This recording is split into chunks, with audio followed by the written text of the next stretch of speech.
Finally आपण आलो आहोत संगमेश्वर येथील कर्णेश्वर मंदिर येथे। ते आपल्याला पाहायला मिळत आहे संगमेश्वर येथील कर्णेश्वर मंदिर। चला जवळून पाहूया।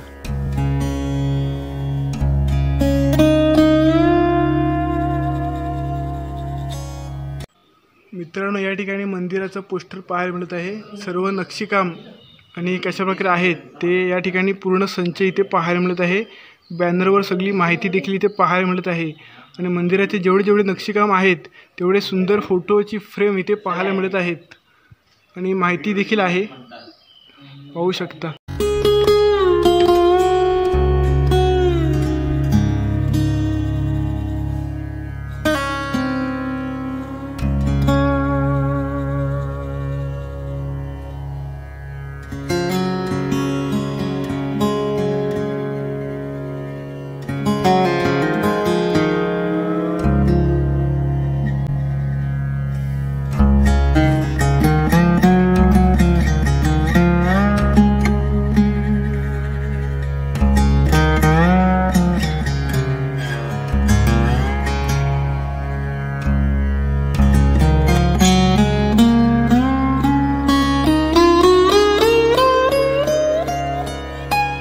मित्रांनो, आपण संगमेश्वर येथील कर्णेश्वर मंदिरामध्ये आहोत, पाहू शकता। मंदिराच्या समोरच आहोत आणि मंदिरामध्ये जस्ट प्रवेश करणार आहोत।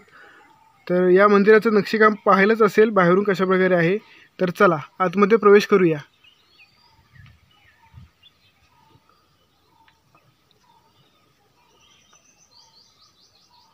पाहू शकता आतमध्ये आल्यानंतर एकदम थंडगार असे वातावरण आहे आणि इथे बसण्यासाठी सोय आहे, पाहू शकता। पूर्वीच्या मावळ्यांसाठी इथे सोय असावी बसण्यासाठी, पाहू शकता। आणि इथून आहोत समोर जाणार आहोत। इथे नक्षीकाम पाहू शकता। प्रवेशद्वाराच्या उंबरठ्याला इथे नक्षीकाम पाहायला मिळत आहे। तर चला आतमध्ये जाऊया, प्रवेश करूया।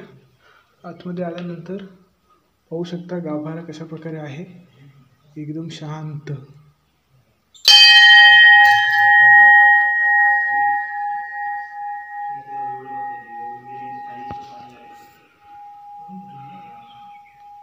पाहू शकता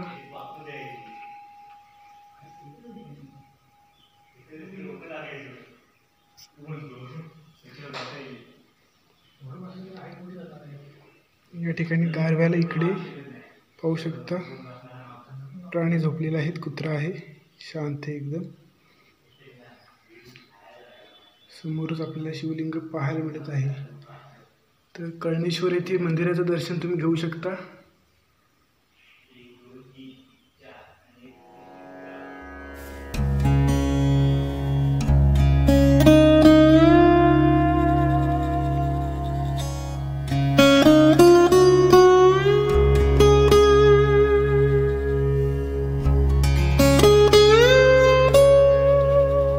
मंदिराच्या समोरच शिवलिंग पाहायला मिळत आहे, समोरच आहे।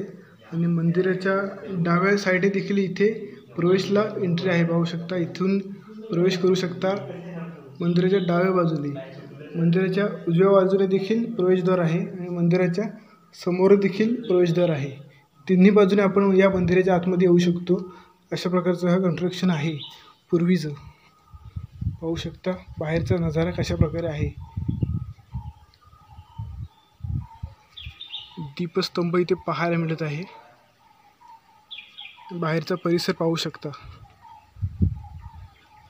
एक नंबर कोरीव काम इथे आपल्याला पाहायला मिळत आहे कर्णेश्वर मंदिराचं।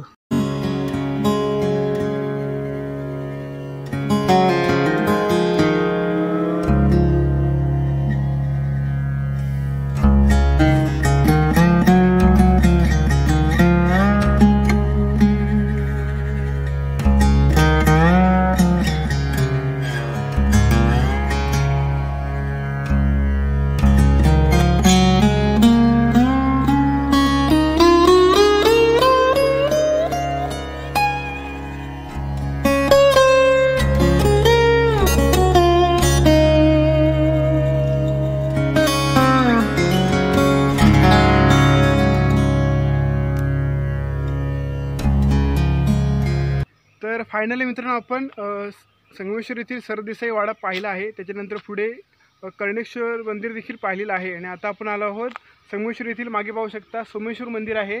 इथे जस्ट आलो आहोत आणि या मंदिराच्या साईडला इथे पाहू शकता नदी आहे.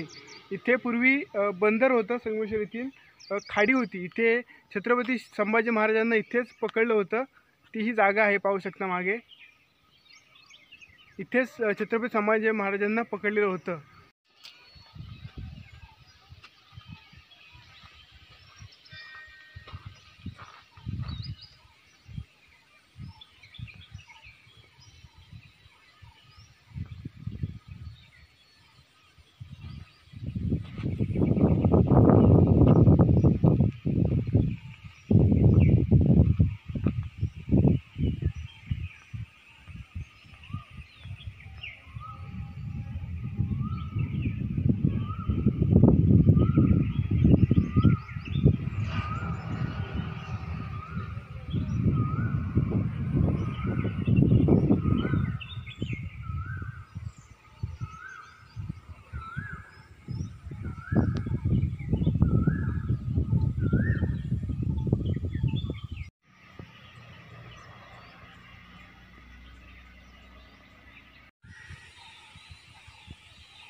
पाहू शकता इकडे ब्रिज आहे आणि तिकडून एक नदी येत आहे. इकडे पाहू शकता इथे आणि या साईडने देखील नदी येत आहे. पाहू शकता 3 नद्यांचा संगम या ठिकाणी होतो. म्हणून इथे या आमच्या तालुक्याला संगमेश्वर असे नाव पडले आहे. आणि इथेच छत्रपती संभाजी महाराजांना पूर्वी या ठिकाणी पकडले होते मुघलांनी. पाहू शकता.